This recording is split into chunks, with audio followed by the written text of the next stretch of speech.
Greetings, YouTube. Again, we're back here doing some network testing. I'm over here by the MLK Memorial doing some more network testing. I have been here before because this was one of the first places I did my network testing from.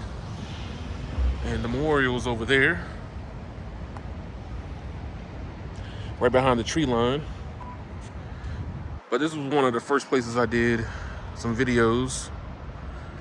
And if you want to check those out, those are kind of like the timestamps for where I've been, what I've been doing. Ooh, too tall. So, let me give you a good idea of where I am. So as you can see, right here at the MLK Junior Memorial, next to the river basin, just above the Lincoln Memorial and the reflecting pool.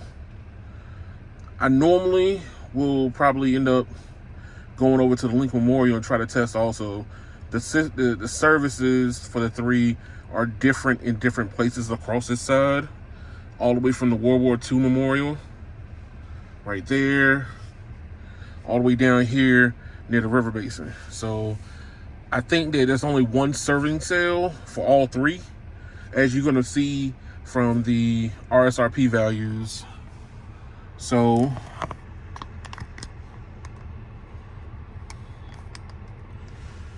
we got all three on the dashboard.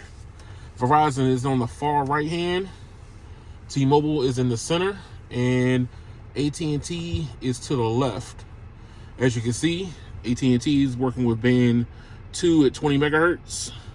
T-Mobile is working with N41 at 100 megahertz, and Verizon is working with band 2 at 15 megahertz. So all three are within their operating parameters. T-Mobile is the only one on mid-band that is a lot higher. As you can see, T-Mobile's N41 is at negative 101. So they're operating at a higher distance than band 2 is. So for AT&T and T-Mobile, AT&T and Verizon, they're in the low 90s on band 2. That's pretty good. So that means that their test should not be that far off from where it needs to be. So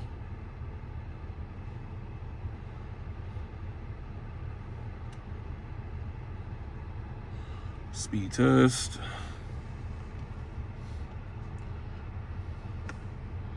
Speed test.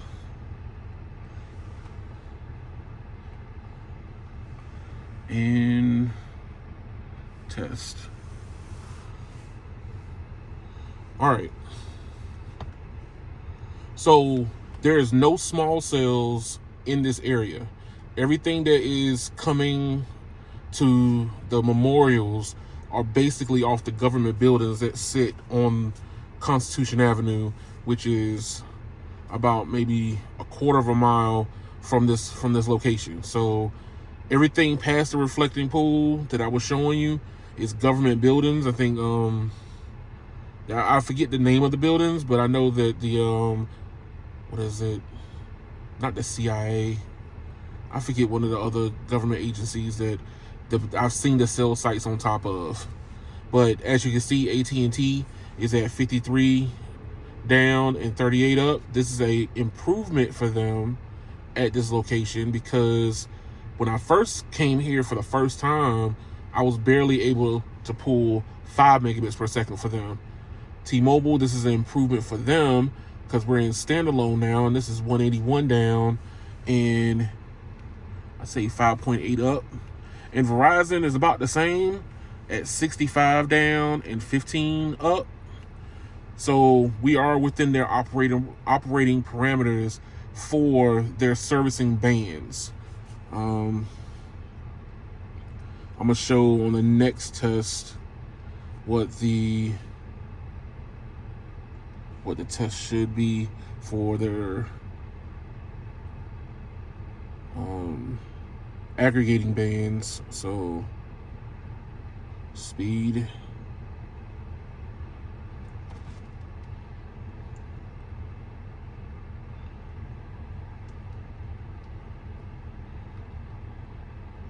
Speed and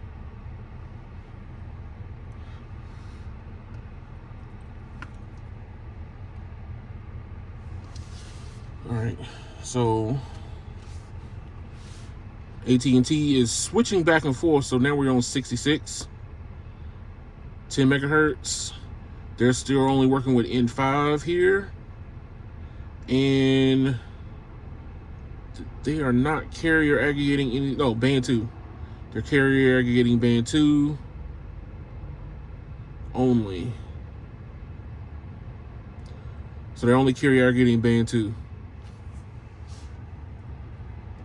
T-Mobile is obviously doing N41 at 100 megahertz,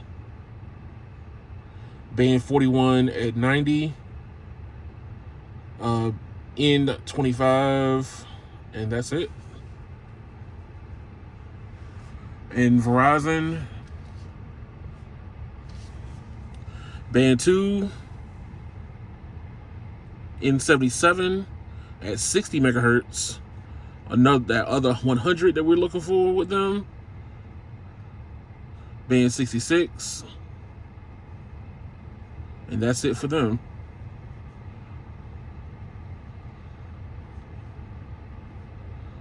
All right, so AT&T at 33.6 down, 22 up. T-Mobile 66 down, 7 up. And Verizon 177 down and 16 up.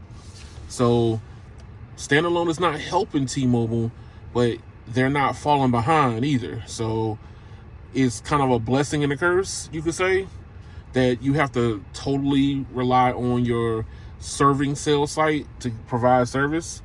They're providing service, but at what cost? So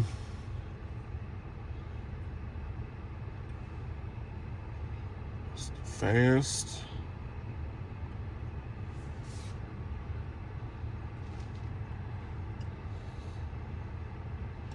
Fast.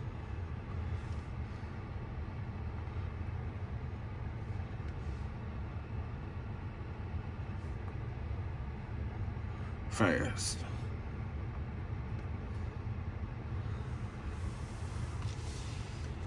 All right, so T-Mobile is jumping it at 550 down for video. So video at this location would be pretty good. AT&T is giving us all it's got at 36. And the reason why I do the fast second is because I need to see the potential of how much data I'm getting at the location first before I can see what the video potential will end up being. So AT&T is giving us 36, T-Mobile's giving us 550, Verizon is giving us 230. So we are within their parameters for video capacity, what they possibly can end up giving us. This is still good. I don't want to say that it's not bad, but AT&T has improved. They're just not improving at the leaps and bounds that the other two have been doing.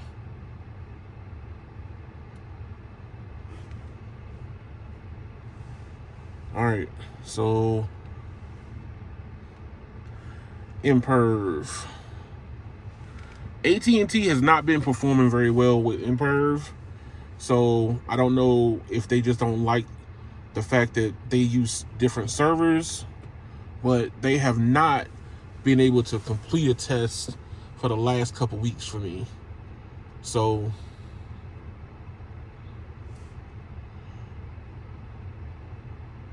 right now, I want to see what the possible throughput looks like for them.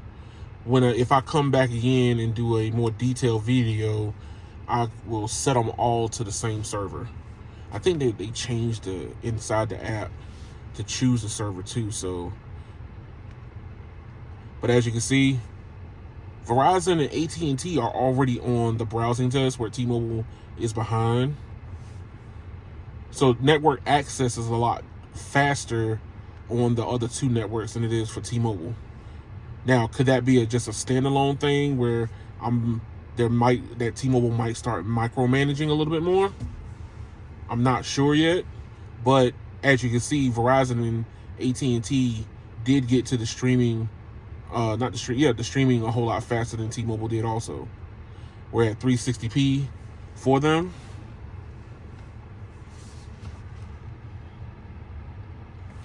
$720p. AT&T's finally doing it. 1080p.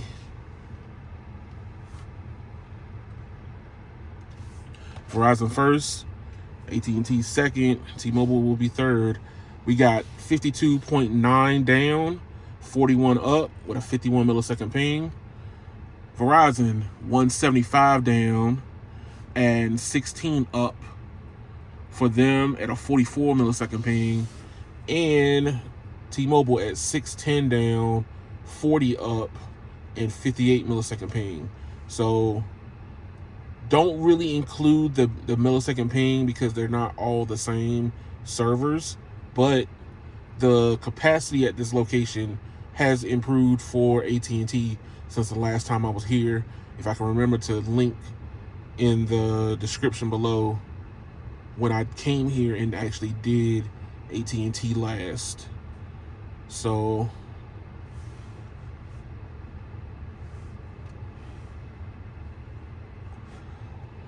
I like to call this my, hey, I'm bored and I want to entertain myself with a game download. PUBG.